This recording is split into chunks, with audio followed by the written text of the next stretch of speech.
Hi friends, welcome to மோகனா இல்லம். இன்றைக்கி நம்ம ஆரோக்கியமான சுவையான வாழைத்தண்டு தயிர் பச்சடி எப்படி செய்கிறதுன்னு பார்க்கலாம்.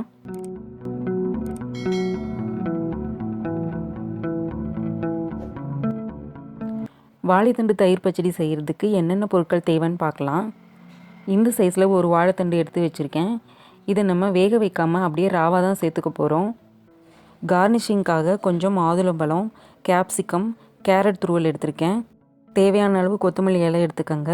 தாளிப்புக்காக சீரகம் 1 ஸ்பூன், கடுகு 1 ஸ்பூன் எடுத்துக்கோங்க. பெருங்காயத்தூள் 1 டீஸ்பூன், உப்பு 1 ஸ்பூன், பச்சை மிளகா 1 நறுக்குனது, கருவேப்பிலை தேவையான அளவு, 1 கப் தயிர் எடுத்துக்கோங்க. இப்போது இதை எப்படி செய்கிறதுன்னு பார்க்கலாம். இந்த பச்சடியை ரொம்ப ஈஸியாக பண்ணிடலாம். கட் பண்ணுறதுக்கு மட்டும்தான் டைம் எடுக்கும். இந்த மாதிரி ஸ்லைஸாக கட் பண்ணிவிட்டு சின்ன சின்ன துண்டாக நறுக்கிக்கோங்க. நம்ம வேக வைக்காமல் செய்கிறதுனால சின்ன துண்டாக இருந்தால் தான் சாப்பிட்றதுக்கு நல்லாயிருக்கும். வாழைத்தண்டில் நிறைய மருத்துவ குணங்கள் இருக்குது. இதில் நிறைய நார்ச்சத்து இருக்கிறதுனால வெயிட் லாஸ்க்கு ரொம்ப நல்லது. டயட் இருக்கவங்க இதை அப்படியே சாப்பிடலாம். நல்ல ஃபில்லிங்காக இருக்கும், சீக்கிரமாக பசிக்காது.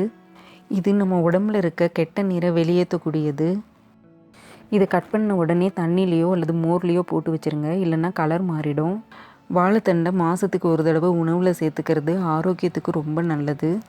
இதை பச்சையாக சாப்பிட பிடிக்காதவங்க கொஞ்சமாக தண்ணி ஊற்றி வேக வச்சுட்டு ஆறுனதுக்கப்புறம் இதே மெத்தடில் தயிர் கலந்து பண்ணலாம்.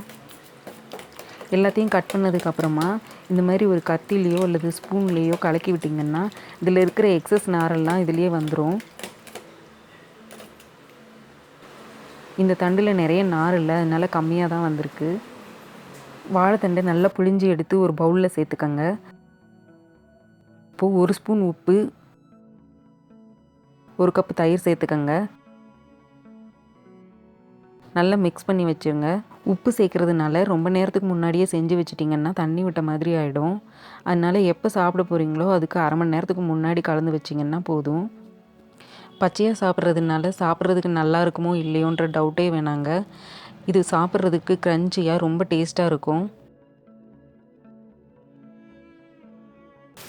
ஒரு சின்ன கடாயில் 1 டேபிள் ஸ்பூன் அளவுக்கு எண்ணெய் சேர்த்துக்கோங்க. எண்ணெய் சூடானதுக்கப்புறமா கடுகு சேர்த்துக்கலாம். கடுகு பொரிஞ்சதுக்கப்புறமா சீரகம் சேர்த்துக்கோங்க. இது கூடவே கருவேப்பிலை, பச்சை மிளகா சேர்த்துக்கோங்க.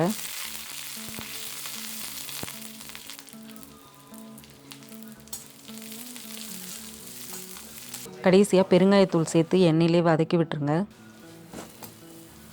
ஸ்டவ்வை ஆஃப் பண்ணிவிட்டு கொத்தமல்லி இலை சேர்த்துக்கோங்க. கொத்தமல்லி இலையை நீங்கள் டைரெக்டாக கூட பச்சடியிலே சேர்த்துக்கலாம். இப்போ இதை பச்சடியில் சேர்த்து நல்லா மிக்ஸ் பண்ணி விடுங்க. இந்த பச்சடி இப்போ ரெடி ஆயிடுச்சுங்க. இதை நீங்கள் அப்படியேவும் பரிமாறலாம். இதில் நான் டேஸ்ட்டுக்காக மாதுளம்பழம், கேப்சிகம், கேரட் எல்லாம் சேர்த்துருக்கேன். நீங்கள் விருப்பப்பட்டால் இதில் முந்திரி பருப்பு, திராட்சை எல்லாம் கூட சேர்த்துக்கலாம். கலர்ஃபுல்லாக இருந்தால் சின்ன பசங்களும் விரும்பி சாப்பிடுவாங்க. ஹெல்த்தியான டேஸ்டியான வாழைத்தண்டு தயிர் பச்சடி ரெடி ஆயிடுச்சுங்க.